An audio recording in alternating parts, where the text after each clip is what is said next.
નમસ્કાર દોસ્તો, સ્વાગત છે આપ સૌનું અમારી યુટ્યુબ ચેનલ ઉપર।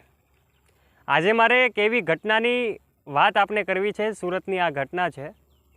છેલ્લા કેટલાય સમયથી આવી ઘટનાઓ આપણે ખૂબ ઓછી સાંભળી હતી, પણ છેલ્લા 2-3 દિવસમાં આ ઘટના તમારી સામે આવી છે, જેમાં 19 વર્ષની એક પટેલ સમાજની દીકરી કે જેમણે નબીરાઓના ત્રાસથી, કેટલાક અસામાજિક તત્વોના ત્રાસથી પોતે આત્મહત્યા કરી લે છે। ત્યારબાદ અનેક લોકો એવા સવાલો ઉઠાવી રહ્યા છે કે આખરે આવું શા માટે? આ દેશ કે જ્યાં નારી શક્તિને બચાવવાની વાતો થઈ રહી હોય, આ દેશ કે જ્યાં સ્ત્રી સશક્તિકરણની વાતો થઈ રહી હોય અને એ દિશામાં પગલાઓ ભરવામાં આવી રહ્યા હોય, એક તરફ આ દેશની નારી શક્તિ કે જે કાશ્મીરમાં પહલગામમાં થયેલા હુમલાના અટેક બાદ એમના મહત્ત્વપૂર્ણ યોગદાનથી, એમના નેતૃત્વમાં, એમની લીડરશિપ હેઠળ પાકિસ્તાનના ઠેકાણાઓ નષ્ટ કરતી નારી શક્તિ છે, તો બીજી તરફ આવી નારી શક્તિના જતનની વાતો કરતાં, આવી નારી શક્તિના સશક્તિકરણની વાતો કરતાં આપણી આ નારી શક્તિને ક્યારે બચાવી શકીશું?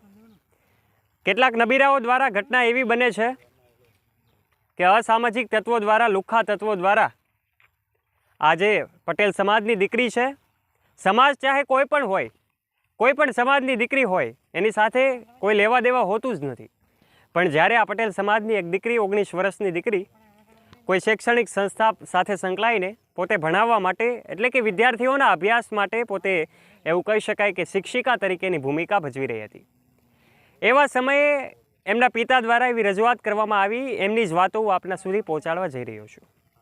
આ દીકરી છેલ્લા 1 વર્ષથી કેટલાક લોકો એમનો પીછો કરી રહ્યા હતા। જ્યારે દીકરી પોતાના શૈક્ષણિક કાર્યના અર્થે કાર્ય પૂર્ણ થાય અને ઘર તરફ જ્યારે રવાના થતી હોય, ત્યારે કેટલાક અસામાજિક તત્વો એનો પીછો કરે, ઘર સુધી એની સાથે આવે અને એમના પિતાને આ ઘટનાની જાણ થાય એટલે 6 મહિના પહેલાં જ એમના પિતા, જે આ નબીરાઓ છે, એમના પિતાને જાણ કરે છે।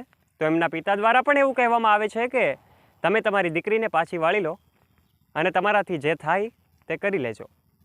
આ શબ્દો છે એક દીકરીના પિતાના, જે બાપે પોતાની દીકરી ગુમાવી, જે બાપે પોતાના કાળજાનો કટકો ગુમાવ્યો, એ પિતાનું રુદન સાંભળીને પણ ભલભલાના આંસુ આવી જાય। ત્યારે ઘટના એવી બની કે 6 મહિના પહેલાં જ આ દીકરીના પિતાને જાણ થાય છે કે કેટલાક લોકો એમની દીકરીનો પીછો કરે છે।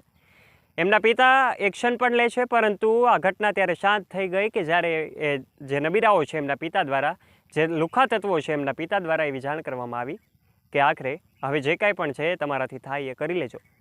દીકરીના પિતાએ એમની દીકરીને સમજાવવાનો પ્રયત્ન પણ કર્યો કે બેટા તું આ જોબ છોડી દે, તું ઘરે જ રહીને કાર્ય કર, પણ દીકરી ન માની। દીકરીએ કહ્યું અને ધીમે ધીમે ઘટના એવી બની કે દીકરી એના પિતાને આ તમામ બાબતોની જાણ કરતી બંધ થઈ ગઈ, પણ એના પપ્પાએ એવું ધાર્યું નહોતું કે આ ઘટના આત્મહત્યામાં ફેરવાઈ જશે, આ ઘટના એમની દીકરીના મોતમાં ફેરવાઈ જશે। દીકરી અતિશય આ લોકોના કંટાળાથી ત્રાસીને ત્રસ્ત થઈ ગયેલી આ દીકરી, નબીરાઓ રોજે પીછો કરતા અને એમની સાથે આવી રીતનું વર્તન, એમની સાથે છેડતીનો પ્રયાસ, ત્યારે આ વર્તન કેટલું અયોગ્ય છે એ આપણે સૌ જાણીએ છીએ। આ દીકરીને ન્યાય મળે એવી જ હવે આપણે સૌ પ્રાર્થના કરી શકીએ, બીજું તો આપણા હાથમાં નથી।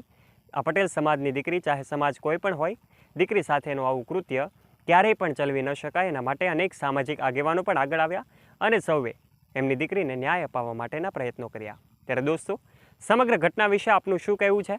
આપના વિચારો નીચે કમેન્ટ બોક્સના માધ્યમથી આપ અવશ્ય શેર કરજો અને જો વિડીયો ગમ્યો હોય તો વિડીયોને લાઇક કરજો।